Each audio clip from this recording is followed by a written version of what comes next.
যে ব্যথা, যে যন্ত্রণা ভাগ করে দেওয়ার জন্য আপনারা যেভাবে আমাকে নিয়ে কথা বলছেন, আমি কৃতজ্ঞ।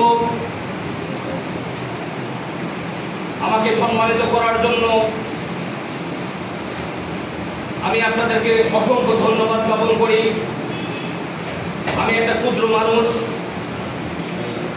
আমি নেতৃত্ব দিতে যাচ্ছি না, আমি আপনাদের পাশের মানুষ হয়ে আমি থাকতে চাই, আপনাদের সুখে দুঃখে পাশে থাকতে চাই, আপনাদের নিয়ে আমি পথ চলতে চাই।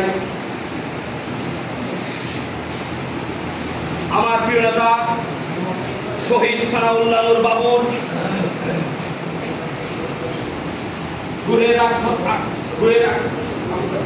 আত্মার মাগফিরাত কামনা করে আমি একটা কথা বলতে চাই।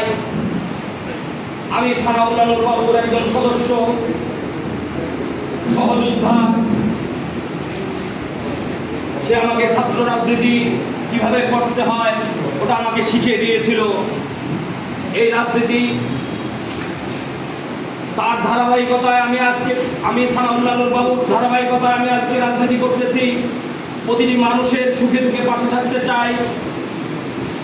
আমার জেলার নেতৃবর্গ সবার হাত যদি আমার মাথায় থাকে তাহলে এটা সম্ভব। আমি চাইব আগামী শুক্রবার বর্ধিত সভা, আলোচনা সভা, যেই আলোচনা সভা হবে, আমার জেলার নেতৃবর্গকে আমি আহ্বান করব,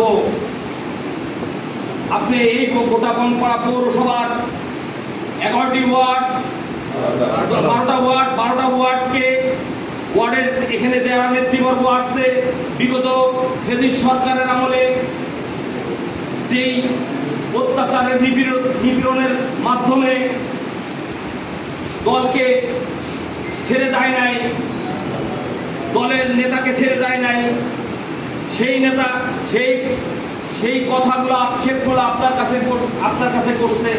আপনার কাছে একটা কথাই আমি আহ্বান করব যে আগামী শুক্রবারে আপনাদের এই সম্মান প্রদর্শন আমরা দেখিয়ে সফল একটা অনুষ্ঠান আপনার এই পৌরবাসী আপনাদেরকে দিবে। এবং আমি আমার তরফ থেকে একটি কথা বলতে চাই, জেলার যে নেতৃত্ব আছে, বিচক্ষণ নেতৃত্ব যে সিদ্ধান্ত দিবে, এই সিদ্ধান্ত আমি সাদরে গ্রহণ করব। এই আশা করে আমার সংক্ষিপ্ত কথা শেষ করছি। আসসালামু আলাইকুম ওয়া রাহমাতুল্লাহি ওয়া বারাকাতুহু।